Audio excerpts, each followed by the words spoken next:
saran saya, jangan tanya orang lebih dahulu, tapi tanyalah diri sendiri lebih dulu.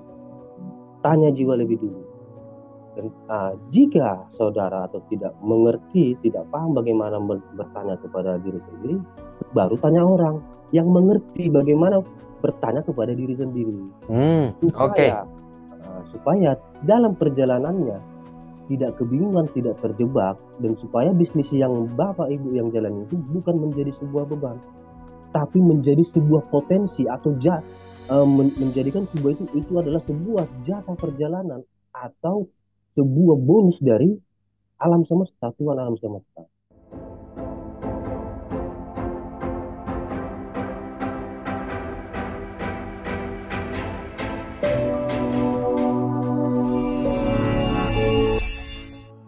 Nah, kalau untuk mereka yang bisnisnya sudah jalan, Bang, mereka punya tim, kemudian mereka harus membuat bisnisnya berkelanjutan, harus mempertahankannya dengan lobby-lobby, mencari proyek baru dan seterusnya. Iya benar. Apakah treatmentnya sama atau bagaimana? Adakah Jelas klien yang pernah seperti itu? ada Bang. Nah, jadi kalau itu jelas beda Bang, karena yang pertama itu tidak terlatih dan tidak terdidik. Nah, yang kedua ini tadi kan terlatih dan terdidik. Saya lihat dulu. Tetap tarik pada poin pertama itu adalah saya lihat datanya Bang. Yang paling utama itu adalah jatah beliau akan bisnis. Contoh itu di suatu daerah di Sumatera, atau di Jakarta aja dah. Di Jakarta itu sekitaran tahun 2018, saya pernah ikut terlibat dengan beliau itu selama 3 bulan. Namanya XXXX. Nah, saat itu dia bertanya, kenapa ya saya ini selama ini berhasil? Apa yang saya rencanakan itu berhasil? Apa yang saya impikan itu dalam bisnis ini berhasil? Nah, kebetulan beliau ini adalah seorang kontraktor konstruksi, bisnisnya konstruksi. Tapi kenapa kok belakangan ini mandek seperti itu katanya kan? Bisa nggak minta tolong Bang Turban? Nah, mana tahu ada makhluk goib atau apa, atau saingan yang tidak sehat seperti itu kan? Ya boleh-boleh aja saya bilang. Akhirnya kita diskusi, saya buka datanya dan saya lihat nggak ada masalah. Dan ternyata masalahnya adalah masalah beliau itu adalah dia sendiri. Nah, ini yang tidak kok masalah ada di dia sendiri? Kenapa itu? Ini yang tidak disadari manusia. Kebanyakan para bisnis yang saya temuin ya, itu banyak yang tidak disadari. Pahamilah bahwa ketika seorang pebisnis itu merasa sudah mampu, sebenarnya itu sinyal alam. Merasa sudah mampu, dia merasa sudah jenuh dan merasa dia sudah ahli, itu sinyal alam. Ketika dia berujar atau dia ketika berucap secara tiba-tiba. Kenapa saya bilang sinyal alam? Di situ sebenarnya alam semesta itu memberikan kode bagi orang yang berucap, aku sudah mampu, aku sudah biasa, dan dia mengerjakan itu seperti tidak ada beban. Nah, di situ sebenarnya dia harus upgrade, naik kepada pola lebih tinggi. Artinya pola itu sudah usang, jangan lagi. Dan aku sudah menempatkan, alam itu menempatkan kepada pekerjaan yang lebih besar dengan tingkat kerumitannya dan mungkin kompetisi yang lebih luas atau yang lebih rumit. Apakah itu bisa disebut bahwa jatah dia sudah habis di situ, Bang Turban? Benar bisa dibilang jatah dia dalam proses itu sudah habis, dia harus naik kelas. Oke. Nah, ini yang tidak disadari orang-orang. eh, Sebenarnya alam itu tetap beriringan Hmm. dengan manusia. Oke. Nah, untuk upgrade itu, apa yang perlu dilakukan? Apakah dia memperbesar skala bisnisnya, ataukah dia membuat diversifikasi bisnis gitu? Misalnya dari kontraktor lalu bikin usaha catering atau apa seperti itu. Gimana tuh? Oh, kalau yang untuk itunya kan kita tanya jawab. Apa namanya? eh, saya tanya dulu, punya bisnis lain nggak? Atau pernah punya pengalaman nggak selain kontraktor ini? Tidak punya. Seandainya ini saya bermain sendiri, seandainya ada orang membawa duit 1 triliun untuk menawarkan Bapak membuka sebuah pertanian yang luas, bagaimana? Nggak suka. Membuka sebuah kafe, bagaimana? Nggak suka. Warkop yang atau restoran yang besar, bagaimana? Enggak. Tetap kontraktor, oke. Nah, sini kan saya sudah masuk ke alam bawah sadar dia, seperti itu bang. Artinya keinginan dia saya tahu dulu. Nah, sembari saya lihat yang dijatah itu memang dia memiliki bakat bisnis yang dimana dia harus mengurus banyak orang. Nah, akhirnya saya arahkan, Pak, kebetulan kan Bapak tidak mengenal dan tidak pernah melakukan hal-hal tentang meditasi, tidak pernah dengan konsultasi yang seperti ini. Ya dulunya juga Bapak kan ya konsultasi kepada paranormal atau orang pintar yang sifatnya temporer, sifatnya hanya sifat ramalan. Nanti kau sukses, nanti kau ini, kau punya yang ini. Nah, kalau ke sayanya, saya lebih mengenalkan kepada cara, ruang, dan waktu. Bapak itu siapa, bagaimana, kapan, dia, di mana, dan sebagainya. Sampai pada akhirnya, jika memang alam semesta itu berkehendak Bapak bisa bermain sendiri, silahkan, saya siap mendampingi, saya bilang gitu. Nah, saat itu kita tentukan waktu, kita buat penjadwalan.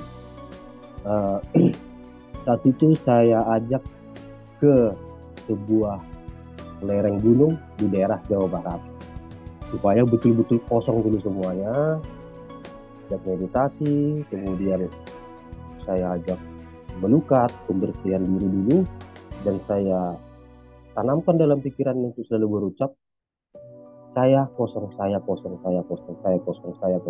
sehingga dia betul-betul fresh, betul-betul menanggalkan dulu tentang keahlian kepintaran dia itu, supaya yang kita kan mau mengakses, mengadopsi, atau bahasa kita ini menginstalasi kecerdasan spiritualnya, bukan kecerdasan secara ilmuwan. Nah, saya buat beberapa treatment itu. Setelah saya pembersihan fisik dengan pola melukat, latihan meditasi, permainan imajinasi, itu saya lakukan lebih kurang itu 7 hari. Karena dia tidak pernah sama sekali mengenal seperti itu. Jadi saya harus memulainya dari betul-betul basic. Saya bawa dulu ke betul-betul dasarnya. Nah, setelah 7 hari saya lihat, oh sudah bisa. Kemudian kita masuk lagi sesi wawancara, tanya jawab. Di saat itu saya bilang, Pak, Bapak belum bisa lepas. Saya harus mendampingi Bapak. Kalau penglihatan saya itu lebih kurang, mungkin bisa 3 bulan, lebih cepat, lebih bagus, tergantung respon Bapak atas perkataan ataupun ilmuwan yang saya sampaikan. Oke, prosesnya panjang juga ya Bang ya. Nah, tetapi mungkin ada juga klien atau orang yang ingin memulai bisnis barunya atau mempertahankan bisnisnya itu, apakah juga harus melalui proses sepanjang itu? Adakah kasus atau contoh pendampingan gitu yang waktunya lebih singkat dan lebih praktis gitu? Oke, ini saya sharing sedikit dulu. Kalau kita bicara tentang metafisika itu Bang, ini sebenarnya sehari-hari sudah kita kerjakan, terkhusus kepada pebisnis. Oke, ketika pebisnis itu mau berencana atau membuat sebuah proyek, pertanyaannya, apa yang menggerakkan manusia itu berencana? Apakah karena kesepakatan? Apakah karena ajakan? Apakah karena diri sendiri? Nah, ini dituntaskan dulu ya. Dan banyak yang saya temukan ketika konsultasi kepada saya itu, mereka terjebak dalam mindset ataupun mungkin pun banyak pengalaman mereka itu bertanya kepada ahli-ahli, terjebak dalam pemahaman mentor bisnis. Tidak salah seperti itu Bang, tidak salah.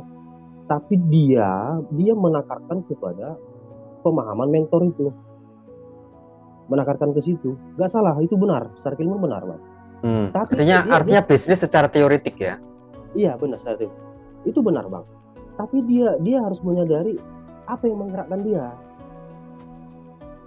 Nah di sini peran metafisika ini Bang, di hal yang menggerakkan beliau ini. Nah, kita arahkan lagi, kita kembalikan kepada kronologi. Bahkan ada itu satu klien saya bilang, ini kasus langka. Bapak hanya bisa satu hari itu, Bapak hanya dikasih kesempatan alam semesta itu untuk berpikir 3 jam dalam sehari untuk bisnis, hanya 3 jam, nggak boleh lebih. Masa seperti itu Bang katanya? Iya, saya lihat alam. Atau gini aja dah, kita buktikan sebulan ini atau 2 minggu dah, hanya bisa memikirkan usaha 3 jam sehari, sisanya biarkan bergerak sendiri. Jadi 3 jam itu ngapain aku? Kan Bapak yang punya perusahaan. Ya 3 jam itu khusus membuat perintah. Jadi selebihnya saya ngapain katanya? Berbagilah. Kalau Bapak menghabiskan 8 jam, 5 jam itu berbagi, jalan-jalan aja, keliling, ngopi di mana, ngalor ngidul apa segala macam, silahkan. Nah kemudian ada seperti yang Bang Hasan saya ditanyakan tentang makhluk astral, makhluk apa. Betul, memang ada yang seperti itu adanya. Cuman pertanyaannya, apakah ada benda-benda gaib itu, ataukah makhluk astral itu, atau katanya koda mata pendamping itu atas permintaan dia atau buatan orang? Kan seperti itu Bang. Nah ini peran konsultasinya saya seorang metafisika. Ini saya lihat apakah entitas ataupun di luar manusia ini sifatnya membantu apa tidak, bersinergi apa tidak, apakah kebendaan itu memiliki peran yang baik itu dia apa tidak. Kalau tidak ya kita buang. Oke. Ya. Oke, dari tadi Bang Turban menyampaikan penjelasannya, ini kaitannya dengan si personal klien ya. Nah, tetapi kan biasanya juga ada faktor lain Bang, kesuksesan dan kegagalan bisnis. Misalnya tempat. Nah, ada yang misalnya kantornya atau tempat usahanya itu auranya nggak bagus, atau ada entitas negatif lain yang ada di situ segala macam. Nah, apa itu termasuk bagian dari apa yang dilakukan Bang Turban, mendeteksi atau mengidentifikasi masalah dan juga termasuk solusinya? Ya, benar Bang. Baik Bang. Jadi kalau untuk dalam hal konsultasi itu kan ada 2 toh, si pemilik dan bisnis, si pemilik bisnis kemudian dan bisnis dia sendiri. Nah kalau ternyata si bisnis itu sendiri termasuk kantor, contoh kantor nih, saya lihat nih, ada gangguan. Nah, di zaman sekarang masih banyak seperti itu gangguan, kompetisi yang tidak sehat. Nah kemudian ya saya tawarkan, ini harus segera dibersihkan, kita harus segera ke lokasi, kita tata ulang kantornya Bapak, kita tata ulang kantornya Ibu, dan saya mau lihat, saya mau diskusi dengan alam di kantornya Bapak itu. Oke, sudah cukup jelas ya. Ternyata memang ada banyak faktor, ada banyak aspek yang harus dibereskan, dibersihkan ya dari bisnis ini. Selain si pelaku bisnisnya, itu juga sarana mereka berbisnis, bisa kantornya, bisa tempatnya dan seterusnya. Oke, makin jelas. Ya, pemirsa Rumah Sehat Nuswantara, kalau Anda mungkin memiliki masalah atau ingin berbagi cerita bagaimana Anda menyelesaikan masalah-masalah yang pernah Anda hadapi dalam bisnis Anda, silakan Anda bisa berkomentar di video ini di kolom komentar. Anda juga bisa bertanya bagaimana jika Anda memiliki masalah dalam bisnis Anda yang perlu diselesaikan. Nah, Anda juga yang membutuhkan pendampingan atau konsultasi bisnis secara metafisika ini, Anda juga bisa menghubungi nomor yang ada di deskripsi video ini. Oke, waduh, waktu kita sangat terbatas, Bang Torban, hanya tersisa beberapa menit. Adakah yang pesan yang bisa disampaikan kepada pemirsa Rumah Sehat Nuswantara, Bang Torban? Untuk bagi Bapak Ibu atau teman-teman atau saudara-saudara Nusantara, ke alam semesta, sahabat dalam jiwa keterhubungan. Jika ada yang bercita-cita, berangan-angan atau berimajinasi ataupun apapun itu alasannya untuk memulai sebuah bisnis, saran saya jangan tanya orang lebih dahulu, tapi tanyalah diri sendiri lebih dulu. Tanya jiwa lebih dulu. Dan jika saudara atau tidak mengerti, tidak paham bagaimana bertanya kepada diri sendiri, baru tanya orang yang mengerti bagaimana bertanya kepada diri sendiri. Supaya dalam perjalanannya tidak kebingungan, tidak terjebak, dan supaya bisnis yang Bapak Ibu yang jalan itu bukan menjadi sebuah beban, tapi menjadi sebuah potensi atau menjadikan sebuah itu adalah sebuah jatah perjalanan atau sebuah bonus dari alam semesta, Tuhan alam semesta. Oke, ya, terima kasih Bang Torban. Ternyata kata kuncinya kembali ke dalam diri ya. Benar, Bang. Oke. Ini tentang kesadaran juga ternyata. Nah, pemirsa semua tahu kan, ini tentang kesadaran, bukan tentang klinik.